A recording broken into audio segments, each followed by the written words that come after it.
Hi everyone and welcome to my channel. If you are new here, welcome. It's awesome to have you. And if you are already a subscriber, it's so cool that you're back here. I want to talk today about singing the right song at the right time and how that can make or break your progress. So please stay tuned. Over the years, I have learned that singing the right song at the right time can really help you progress. When, for example, I'm trying to teach one of my students just to sing in chest voice because they keep on breaking into head voice and they're having a hard time, I try to choose a song that is not too complex, that helps the student focus on that one thing without a million other aspects to focus on. So a simple song that doesn't have too large of a range, something where someone can just focus on, okay, I can just do chest voice here.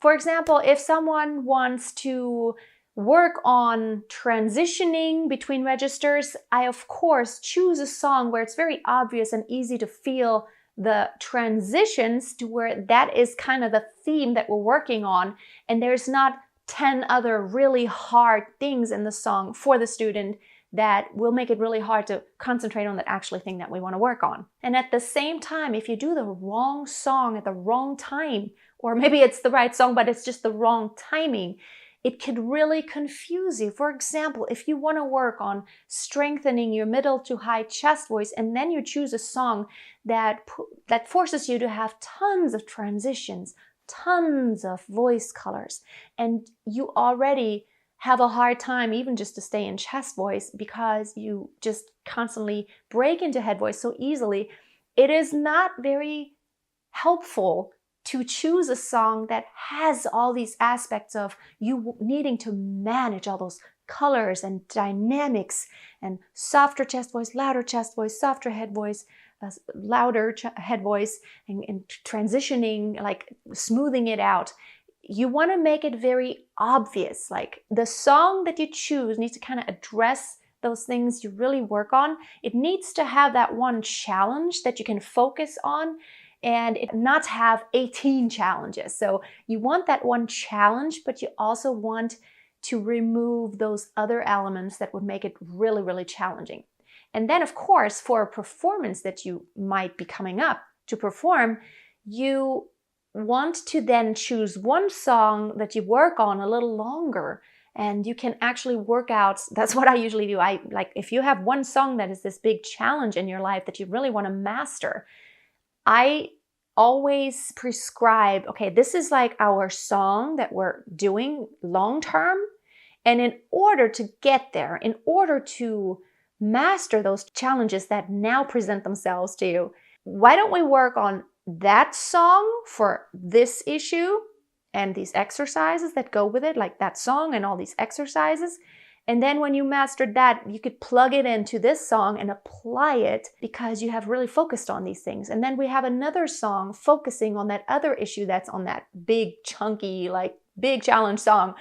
And we practice, we have exercises, and we work on that song, not extremely in depth, but really just focusing on that issue.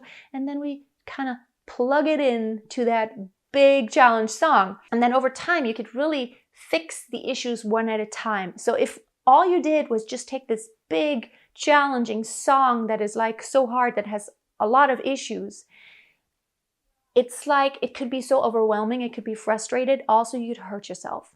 You could actually oversing because you're just pushing constantly and overcompensating, and that is not a healthy thing. So consider which song would address those exact issues that you're really struggling with right now that you want to fix. You want to be very conscious and intentional in your song choices because use them as a training. It's like a soccer player.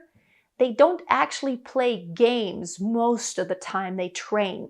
Most of the time they train, they do exercises. They take a part of the game, maybe just shooting goals. They just take that element and practice that, and then they take another element, sprinting, and practice that. So you take it apart so that your brain can learn to understand all those elements separately, and then at the end it's so much easier to put them back together because then you can just like pull that drawer of like, yeah, got that. I practiced that and like, yeah, I got that. And then it's so much easier to access the information and just the automatisms that have built over time. Thank you so much for watching today. If you want to go more into depth, consider checking out my Back to the Basics course. The link is below.